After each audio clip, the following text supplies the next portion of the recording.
My cold Alpha King forgot our anniversary. So I quietly packed my bags and left. Hello everyone. Before we begin today's story, I have a small favor to ask. Please hit the subscribe button and turn on the notification bell so you never miss our channel's new videos. It is quick, it is free, and it is the best way to support us in bringing you more dramatic and emotional stories like this one. Your support truly means the world to us. Before we begin, tell us in the comments where in the world you are watching from and what time it is where you are right now. We love seeing how far these stories travel and knowing who is joining us today. Now, let's begin today's story. Sometimes, the moment you stop waiting for someone is the moment you finally remember yourself.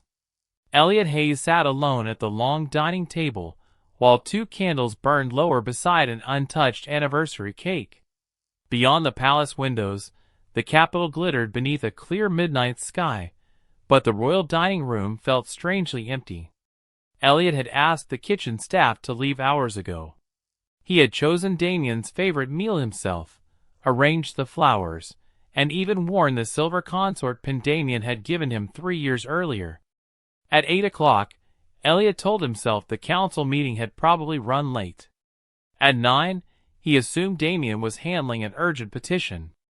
At 10, he reheated dinner. By 11, he stopped making excuses.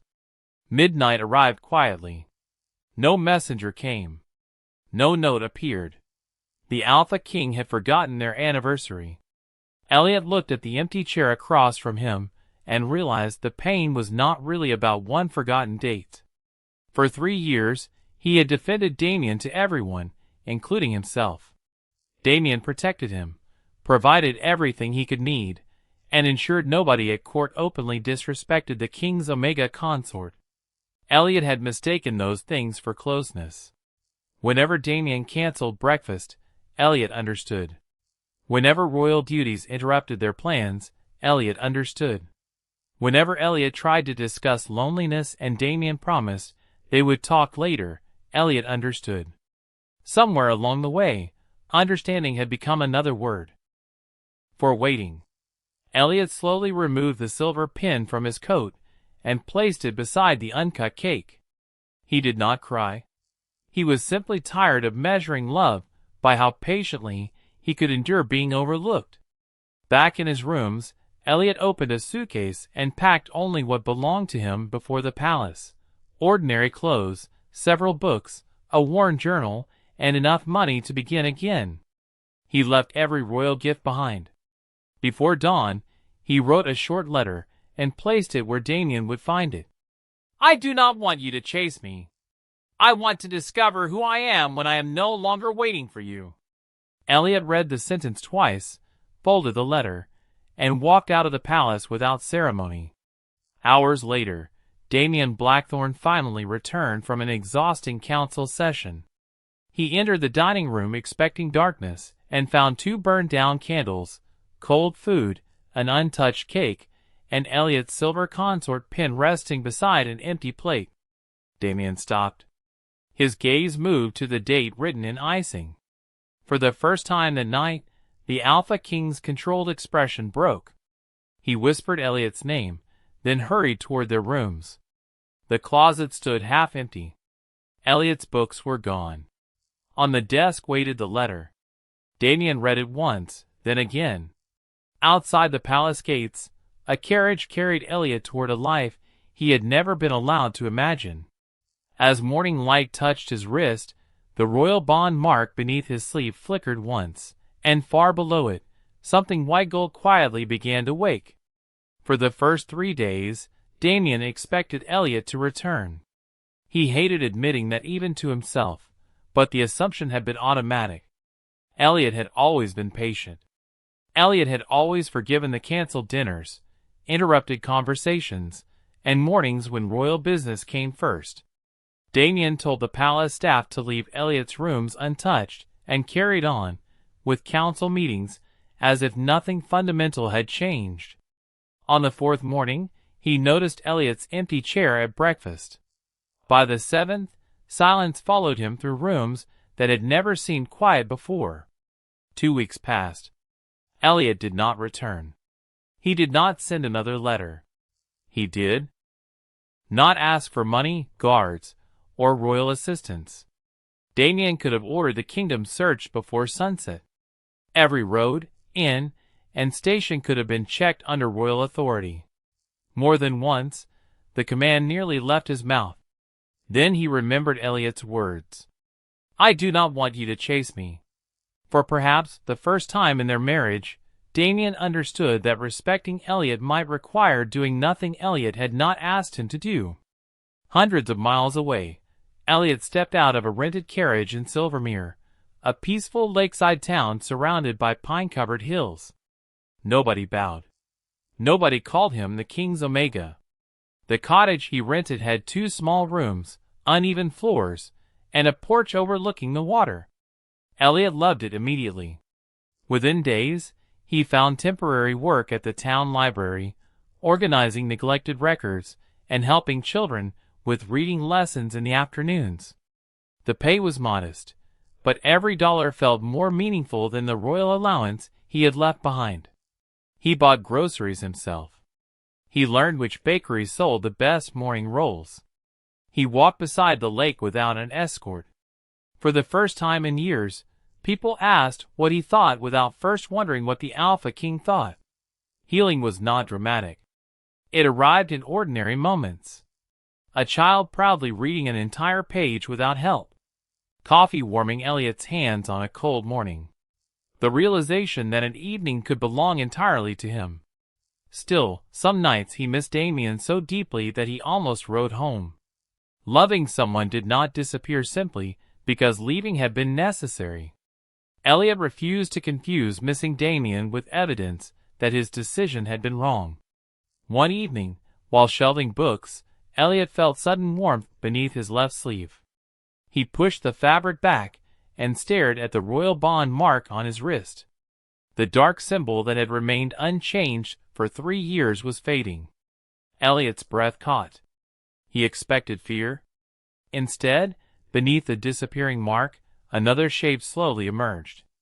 Then white gold lines formed a 7-pointed symbol he had never seen before, yet somehow recognized. The library lights flickered.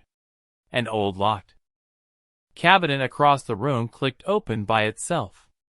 Inside rested a single book covered in dust.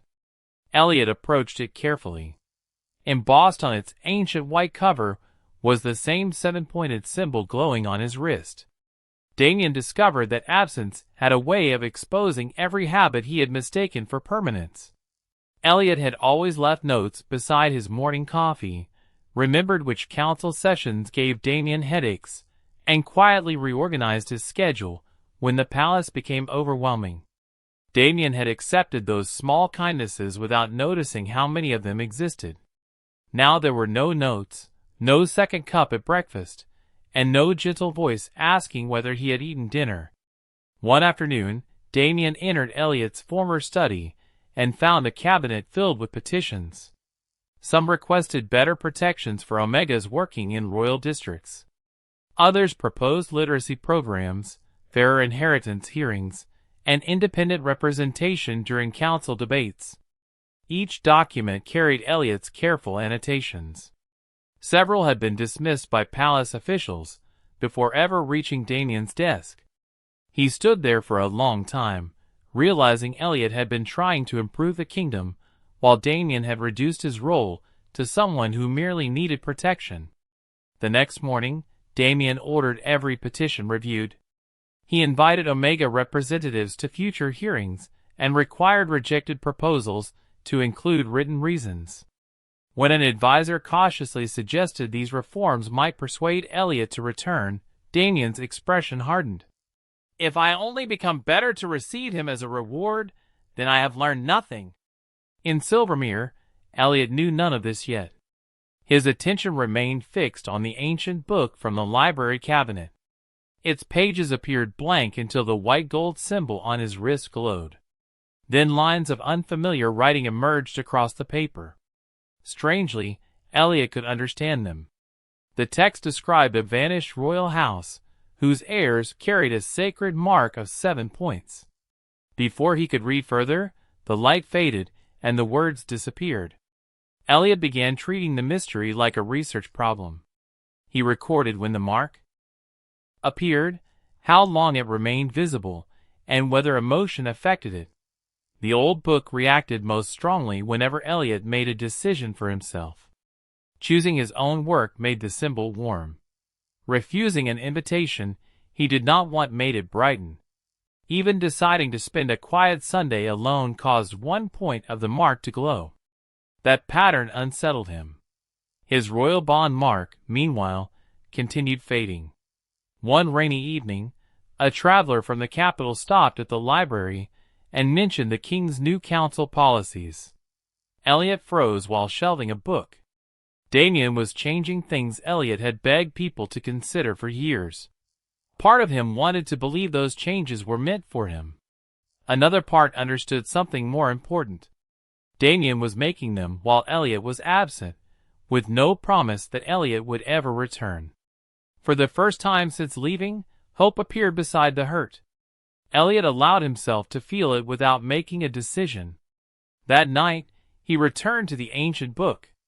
The 7-pointed mark brightened immediately. A new sentence appeared across the first page. "Freedom awakens what obedience concealed." Elliot touched the words, and an impossible memory flashed through his mind. Bright city streets, glass towers, electric lights, and another life in another world. Then came a second image, older and stranger. A white palace beneath 7 golden stars. Elliot pulled his hand away, breathing hard. He had never visited that place, yet somewhere inside him, he remembered coming home to it. The memory of the white palace followed Elliot into morning. He could still see 7 golden stars above its towers, and hear a woman's voice calling him by a name he somehow knew belonged to him, even though he could not remember the name itself. Instead of panicking, Elliot returned to the library and began searching local histories. Silvermere was older than the capital, and its shelves held records most royal historians considered unimportant. By noon, he found a century-old travel journal describing ruins several miles north of town. The writer mentioned a 7-pointed emblem carved above a sealed doorway. Elliot immediately copied the passage. Before he could leave, an elderly scholar entered the library carrying a leather case. He introduced himself as Professor Nathaniel Reed, a specialist in pre-royal history. "I came because something in the Silvermere archive awakened 3 nights ago," Reed explained. Elliot instinctively covered his wrist. Reed noticed but did not approach. "If you have the mark, I will not ask to see it unless you choose to show me." That small courtesy mattered. Elliot slowly pulled back his sleeve. The white gold symbol appeared almost immediately. Reed stared at it in silence. "That mark belonged to House Asterion." Elliot had never heard the name, yet his chest tightened with recognition. Reed opened his case and removed a small white stone engraved with the same 7 points. The moment Elliot touched it, white gold light filled the markings. Memories rushed back. A modern city. Cars moving beneath electric signs. A small apartment where Elliot had once lived alone. He remembered another world, another lifetime, and the impossible moment when that life had ended and darkness had carried him somewhere else. Then the vision shifted. He saw himself as a child in the white palace, held by a woman with silver blonde hair. "You must go where they cannot follow," she whispered. "Your soul will return when you can choose your own path." Elliot released the stone. Reed looked shaken. "What did you see?" Elliot told him enough to describe the 2 lives without pretending he understood them. Reed listened carefully. "Ancient Asterian texts mentioned something called the Sacred Passage. It was believed the royal line could preserve an heir's soul beyond this world." Elliot looked down at his fading bond mark. Suddenly, his life felt less like a straight line and more like 2 halves of a story forced apart. He had not simply appeared in this kingdom from another world. Somehow, he had begun here, lived elsewhere, and returned without remembering why. Reed turned the stone over.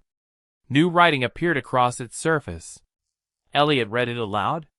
What was hidden as Omega shall return as sovereign. Silence filled the library. Elliot's royal bond mark faded another shade, while the seven-pointed symbol beneath it grew brighter. Reed opened the ancient book beside them, and for the first time an entire page became visible. At the top was a portrait of a young prince standing beneath 7 stars. Below it was a single line. The last heir of Asterion was removed from history before his 5th birthday. Elliot stared at the child's face. It was his own. For several minutes, Elliot could only stare at the portrait. The child's eyes were unmistakably his, but what unsettled him most was the feeling of recognition spreading through him. Professor Reed turned several pages until he found a damaged genealogy of House Asterion. The records say the final prince disappeared during a succession crisis, he explained. Afterward, references to the entire bloodline were systematically removed. Elliot touched the 7-pointed mark on his wrist. Then why was I raised as an Omega when I returned? Reed studied the ancient text. Perhaps you were not. Those words changed everything. The white stone reacted again, projecting delicate lines of light across the open book. A hidden passage appeared beneath the genealogy. It described the sacred seal, an Asterian protection capable of concealing an heir's true designation until that person could freely choose his own path. Elliot read the final sentence twice. The seal shall name the sovereign harmless until the sovereign remembers himself. A memory surfaced. His mother kneeling before him in the white palace, her hands glowing as she placed the 7-pointed seal over his heart. She had not been changing who he was. She had been hiding him. Elliot suddenly understood why the mark had begun awakening only after he left Damien. Leaving had been the first major decision in years that belonged entirely to him. White gold light traveled from his wrist toward his chest, warm rather than painful. The familiar Omega designation he had carried for years faded from his senses. In its place came something calm, vast, and strangely pure. Reed lowered his voice. Sacred Alpha! Elliot looked up. The term awakened another memory. House Asterion had not ruled through dominance. Its sacred alphas carried the grace of Asterion, a resonance that purified coercive bonds and restored clarity without commanding anyone's will. Their power could not create obedience. It could only return choice. Elliot almost laughed at the irony. He had spent years believing his role was to stand quietly beside an alpha king, while the oldest truth inside him existed to protect freedom itself. Yet the revelation did not make his previous life meaningless. The man who had waited at anniversary dinners, written ignored petitions, loved Damien, and finally packed his own suitcase had possessed worth before any ancient bloodline confirmed it. Being a lost prince did not create Elliot's dignity. It merely revealed how much of him had been hidden. The ancient book suddenly turned another page by itself. A map of Silvermere appeared, marked with a white gold star beneath the northern ruins. Beneath it, one sentence formed. When the sacred Alpha returns, the covenant of 2 crowns shall awaken. Elliot looked at Reed. 2 crowns? Before Reed could answer, the library door opened. A messenger stood outside holding a sealed letter bearing the black royal crest. Elliot recognized Damien's handwriting across the front. For the first time since leaving, the Alpha King had written to him. Elliot waited until evening before opening Damien's letter. It contained no command, no request to return, and no attempt to explain away what had happened. Damien wrote that he had found Elliot's petitions, begun changing the council procedures, and finally understood how often he had mistaken providing for Elliot with listening to him. The final line was simple. I am sorry, and I expect nothing from you for saying it. Elliot read those words several times. They did not erase 3 years of loneliness, but they mattered because Damien had finally offered an apology without attaching a demand to it. 2 days later, another message arrived asking whether Damien might visit Silvermere. Elliot considered the question carefully before writing one word beneath it. Yes. Damien arrived alone the following afternoon, without a royal carriage or ceremonial escort. Elliot saw him approaching the cottage from the lakeside road, and felt affection, hurt, and hope collide inside him. Damien stopped several feet away. For once, the Alpha King seemed uncertain what he was allowed to do. "May I come closer?" he asked. Elliot nodded. Damien approached but did not reach for him. "I remembered our anniversary 3 days later," Damien said quietly. "But I think I forgot you long before I forgot the date." Elliot held his gaze. Damien continued. "I believe keeping you safe meant I was loving you well. I gave you protection, comfort, and status, then failed to notice when you needed my time, my attention, and my respect. I tried to tell you. I know. That is the part one regret most. You should not have needed to leave before I learned to listen." Elliot felt the truth of those words more deeply than any dramatic promise could have reached. "I heard about the council changes."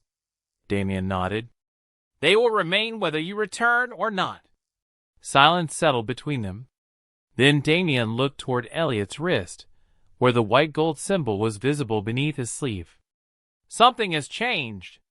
Elliot told him about House Asterion, the sacred passage, the hidden designation, and the memories of another world. He expected disbelief. Damien simply listened.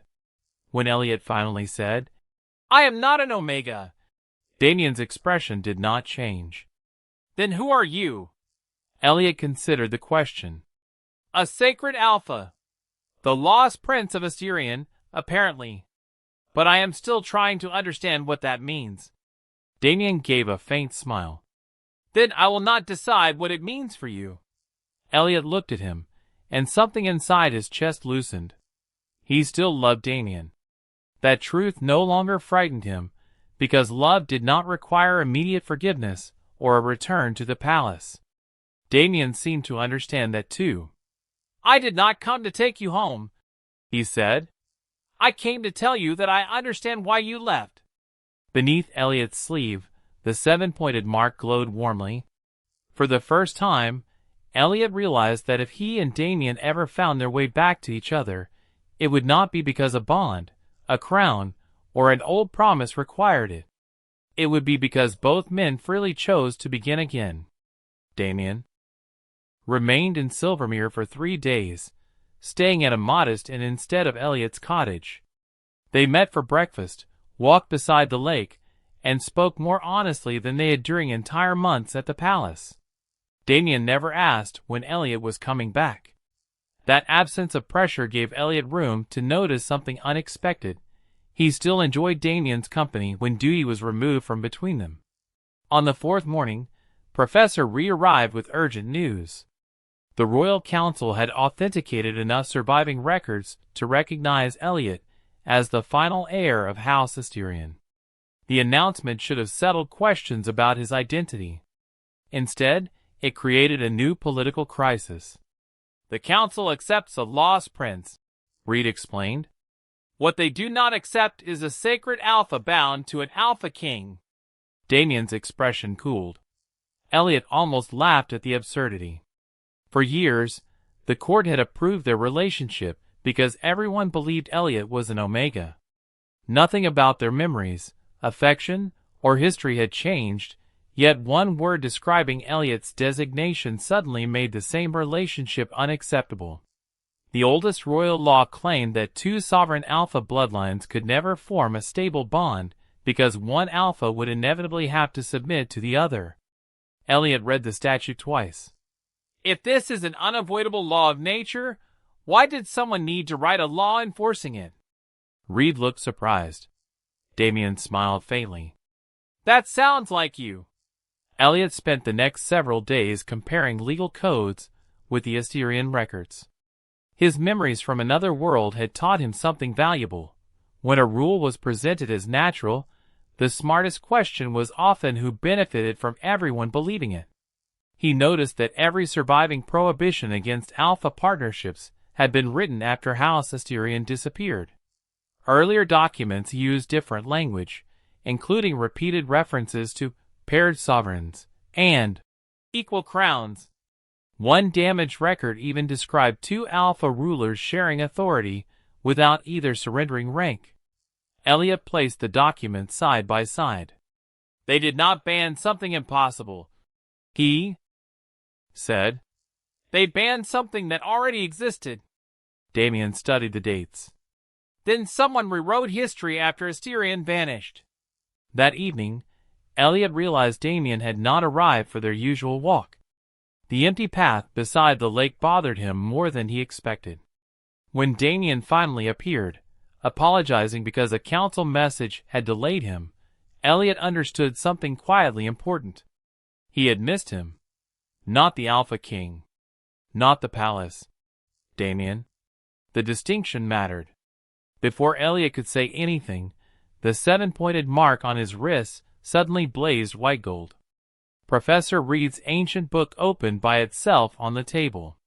A map of Silvermere appeared, and the symbol beneath the northern ruins began pulsing.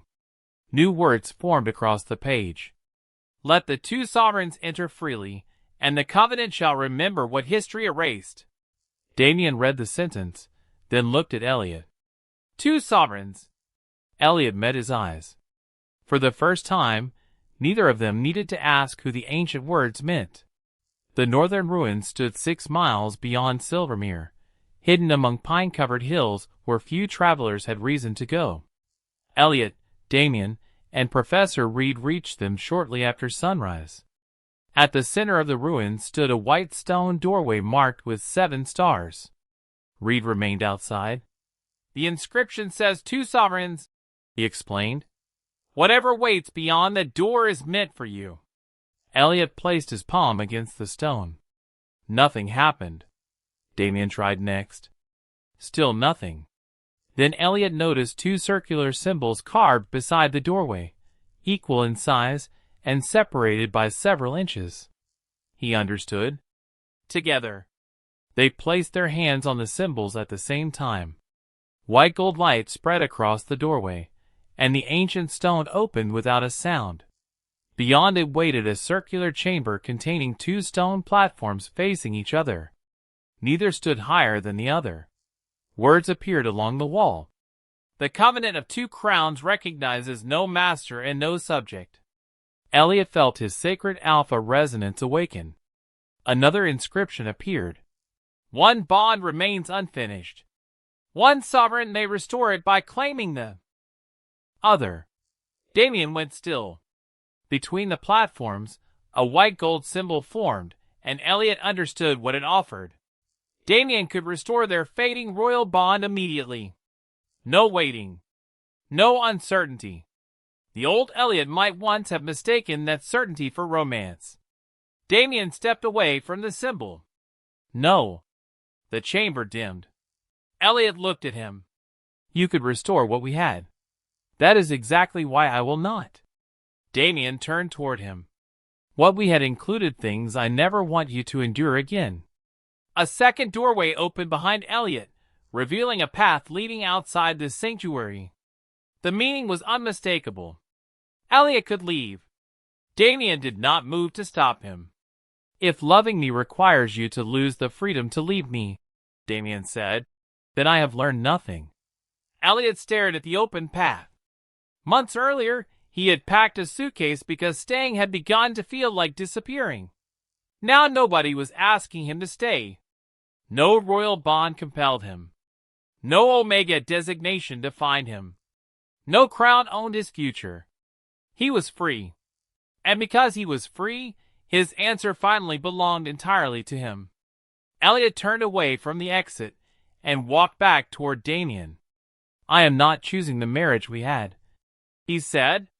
Damien's expression remained steady, though emotion softened his eyes. Neither am I. Elliot held out his hand. Then we build something different. Damien looked at the offered hand, but did not take it until Elliot nodded. Their fingers met. White gold light filled the chamber, warm and pure. Two alpha resonances rose together without either overwhelming the other. Ancient words appeared above them. Two sovereign wills freely joined. Neither above, neither below. Elliot felt the last remnants of his false Omega seal dissolve, while the grace of Asterion expanded through the sanctuary like morning light. More inscriptions awakened across the walls, revealing records of alpha rulers who had once loved, governed, and stood beside one another as equals. History had called their bond impossible only after someone erased the proof. Damien looked at Elliot, still holding his hand gently. This time, there was no king and consort, no protector and protected. There were simply two men who had learned that love was not proven by preventing someone from leaving. Sometimes it was proven by opening the door and trusting them to choose whether to return. 1 year later, Elliot woke before sunrise in the same Silvermere cottage where he had first learned how peaceful an ordinary morning could be. His life had changed again, but this time the changes had been chosen. House Asterion had been formally restored, the covenant records had been authenticated, and the royal laws restricting alpha partnerships had been repealed after historians confirmed that their foundations had been deliberately rewritten. Elliot accepted his position as Prince of Asterion, but he divided his time between Silvermere and the capital. Damien never asked him to surrender the cottage. More importantly, he never again assumed that Elliot's presence was guaranteed. Their relationship grew slowly through ordinary choices: shared breakfasts, honest disagreements, letters answered on time, and conversations Damien no longer postponed because something more important had appeared on his schedule. On the morning of their anniversary, Damien asked Elliot to meet him at the cottage that evening. When Elliot arrived, there were no servants, royal musicians, or elaborate decorations. A small table stood beside the window overlooking the lake. 2 plates. 2 candles. A simple cake. Elliot paused at the sight, remembering another table a year earlier and the empty chair across from him. Damien noticed. "I remember what this day became for you," he said. "I did not want to cover that memory with something expensive. I wanted to make a different one." After dinner, Damien placed a small wooden box on the table. Elliot opened it and found the silver consort pin he had left beside the untouched anniversary cake. For a moment, he could not speak. Then he noticed the original inscription had been replaced. It no longer identified him as consort of the Alpha King. The new engraving read, "Elliot of Asterion, sovereign beside sovereign." Damien did not reach for the pin. "You never have to wear it." Elliot looked at the man across from him. Damien had remembered the anniversary, but that was no longer the achievement that mattered. He had learned to listen when Elliot spoke, to respect a boundary without treating it as rejection, and to love without assuming love created ownership. Elliot picked up the pin and fastened it to his coat himself. "I want to wear it tonight." Damien smiled, and Elliot reached across the table for his hand. The grace of Asterion responded with a gentle white gold glow. Suddenly, the pin became warm. Both men looked down. A hidden inscription appeared beneath the new engraving. "The first crown is remembered." Damien frowned. "First?" The cottage wall shimmered. White gold lines spread across it, forming a map neither man had seen before. 7 symbols appeared across distant kingdoms. The mark over Asterion glowed brightly. 6 others remained dark. Elliot stood, feeling the same ancient resonance that had awakened beneath Silvermere. Professor Reed's words returned to him. History rarely erased only one secret. Then a second symbol far to the north flickered. Once. Twice. It began glowing. Beneath the map, new words formed. "When 7 crowns remember, the forgotten covenant shall return." Elliot exchanged a long look with Damien. A year earlier, he had believed leaving meant ending their story. Instead, Leaving had taught him that his worth existed beyond any relationship, while Damien had learned that love could only survive when the person beside him remained free. They had found each other again, not as Alpha King and Omega Consort, but as two Alpha Sovereigns who chose equality over possession. Now, somewhere beyond the northern mountains, another ancient crown had awakened, and with it came a question neither of them could answer. If Asterion had been erased to hide the truth about freedom, what secret had the other 6 kingdoms been created to forget?